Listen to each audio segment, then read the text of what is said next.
Elaine Stillerman, the developer of Mother Massage, Massage During Pregnancy professional training courses, and I'm here today at Oakworks to talk to you about leg massage during pregnancy and postpartum recovery. During pregnancy, there are some modifications made in the woman's body as safeguards.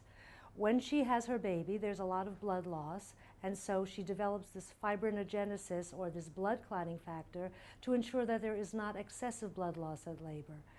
And in addition, by the end of the pregnancy, there's about 40% more interstitial fluid in her body.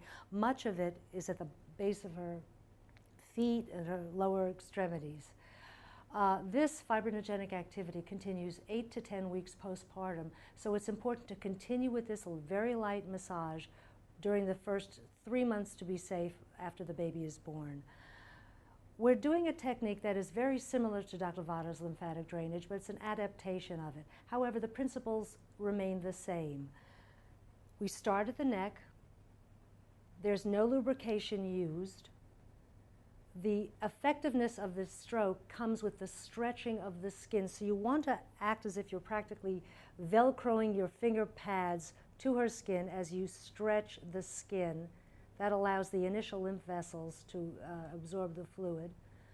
It's about 10 to 30 grams of pressure, and it's done very, very slowly. So we start at the neck, always going proximal to distal, the closest part of the center of the body, and working away. But the stroke always ends towards the heart. So we start at Dana's neck, stretching down, and we hold it for a second. It's extremely light. If you see any hyperemia under your fingers, you're working too deeply. And just a few passes on the neck. It's a small surface. And you do this while you're doing the regular neck massage, so your client doesn't suddenly feel that there's anything changing with the massage pattern. But once we've massaged the neck, we've opened up the subclavian vessel, and we can now move on to the leg. And again, no lubrication. We start proximal and work our way distally. We sink our pads into the skin as if it was Velcroed, and we do a scooping movement or a J hook as we stretch up and pull towards the center of the body. And you want to let your clients know ahead of time that the leg massage is going to be a little bit different than she's probably expecting. Otherwise, she's going to lie there and going, "What are you doing?" But this is a safeguard against dislodging potential blood clots, and this is the most effective way to reduce the swelling. During pregnancy, in most cases, it's what is known as gravity swelling. So when she lays down, the lymph starts to eliminate all on its own. And we work down the leg a few passes, from proximal to distal, all the way to her feet, with a scooping motion, using 10 to 30 grams of pressure. And then another part of the limb. And if you're in the right space on the thigh, sometimes you'll feel a slight movement under your fingertips, as if you were surfing on mud, and that's the lymph zone, and you're exactly where you need to be. How's that feel? Most clients find this very relaxing. And when the lymph is reabsorbed into the system, the muscle aches and pains are gone.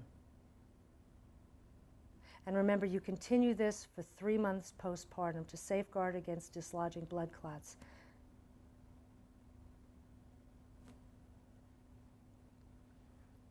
We're just going to finish up with 2 passes on the top leg, and then we're going to move on to the next stroke.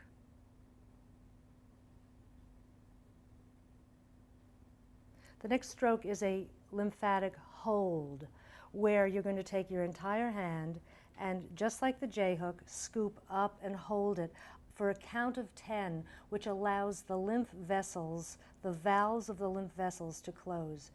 And sometimes you could actually feel the thigh shrinking. Can you feel the change in your thigh? Mm-hmm. It's amazing, right? It's such light work.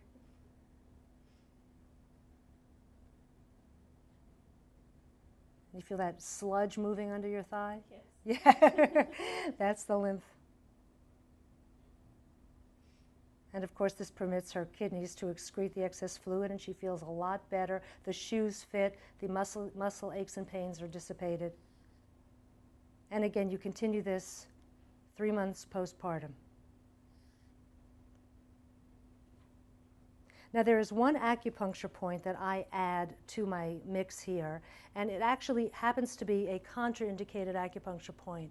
It's liver 3. However, it has tremendous effect on releasing excess fluid in the body. So rather than deep stimulation to liver 3, we judiciously press it for a single pass of 6 counts, and hopefully that'll give her body enough energy to release the excess fluid.